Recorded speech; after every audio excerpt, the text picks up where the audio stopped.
George Floyd, Breonna Taylor, Trayvon Martin. These are just some of the names of the victims of police brutality in the United States of America.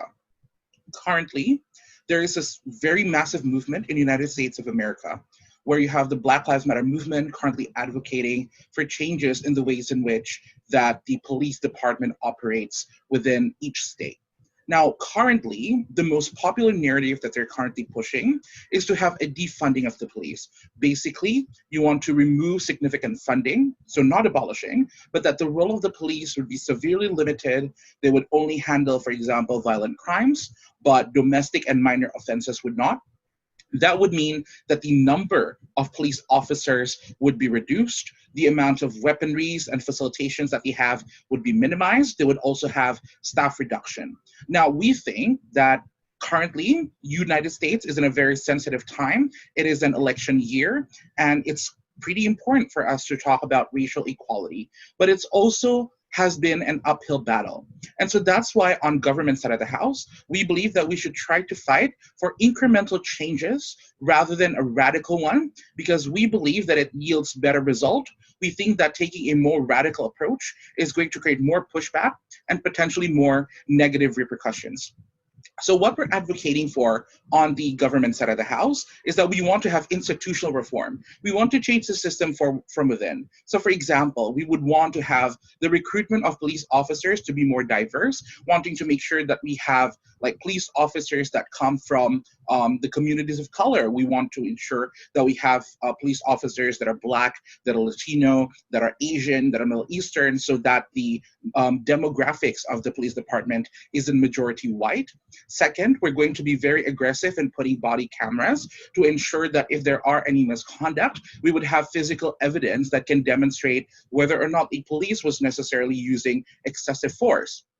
And finally, we're also going to create an independent council that's going to conduct internal investigation should anyone wants to, whistleblow and report that there has been instances of police brutality. So this ensures neutrality, that it's not within fellow officers reporting on each other, and therefore, having a sense of twisted, toxic solidarity, but it'll be processed by someone that is out of the system. So I'm going to bring to you two major points of argumentation in this Prime Minister's speech. Firstly, I'm going to talk about why this is morally justified, because we believe that the society have a right to security, and second, that we believe that the principle of proportionality must be upheld. And then my second point of argumentation is going to address the practicalities of this debate, how we're going to ensure that we're going to effectively address the issue of police brutality, and why having a very radical change is only going to worsen the current situation. First argumentation, why is institutional reform more morally justified?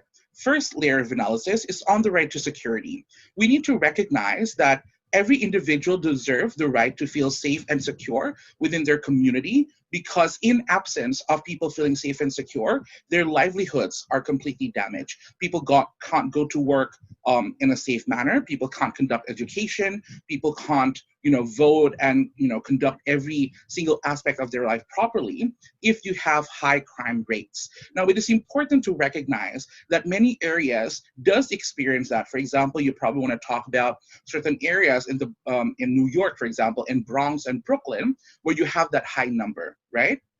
Now, it is important then to have a significant presence of police to ensure that we deter these crimes from happening on the streets, because these neighborhoods are oftentimes filled with drug cartels and the street gangs dominate. When you defund, you necessarily reduce the capacity of the police system in order to deter that.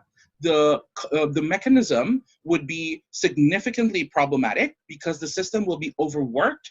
You will have people that are understaffed and doing a lot of cases, which would mean that certain reports or certain complaints are probably not going to receive police assistance. Now, the outcome of this principle being violated is that people are going to take justice into their own hands, which is what we call vigilantism. And that is obviously going to be less accountable. And this is also how high crime is only going to flourish, because now it's easy for organized crime like drug cartels, mafia, and all of these like street gang lords to recruit people into their community because they can now promise to provide safety and security. The second principle is on proportionality. So while we recognize that there are some people in the police department that has become racist, that are horrible in treating communities of color, it does not mean that they reflect the entire police department. And therefore, the approach should be on a case per case basis. It is simply unfair for you to punish the good police officers just because there are some bad ones. For example, when the United States does military intervention, some soldiers did kill innocent civilians, but that doesn't mean that we stop the military operation together altogether. We bring these problematic soldiers into the military court.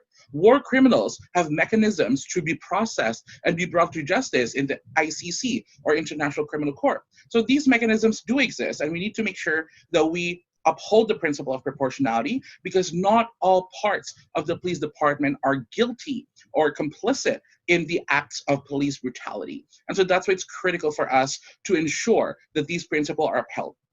Moving on to my second point of argumentation, which is about the effectiveness. How are we going to address the issue of police brutality better? So first layer of analysis is that we think that reform is going to be better because it increases accountability and also supervision. A characterization that people need to remember is that racism and other forms of biases exist because of your environment. It is something that you grew up with.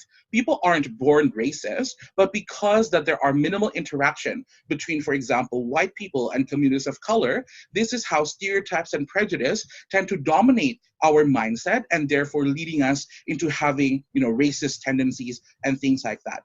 But a critical element that we need to understand is that racism and all of these biases can be unlearned. This is why, for example, in many corporations, you have racial sensitivity training. You have, seminars on sexual harassment, because racism and sexism, all of those things can be unlearned to minimize, the kinds of problematic behavior that can exist in the status quo. And so that's why we think that it's important to do this, because we need to demonstrate towards the society that people aren't always going to be racist, that there are opportunities for you to redeem yourselves and therefore become, a person that fights for equality.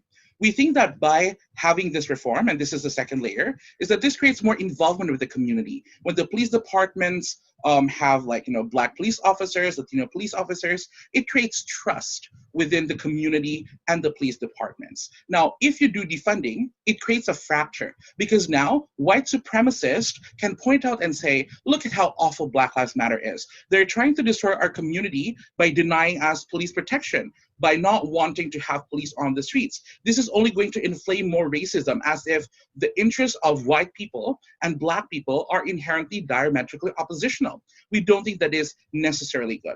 And so based on those things, firstly, because we think that people have a right to security, and second, because there's an issue of proportionality that must be taken into account, and finally, because defunding only creates more problems, we are extremely, extremely proud to propose this motion.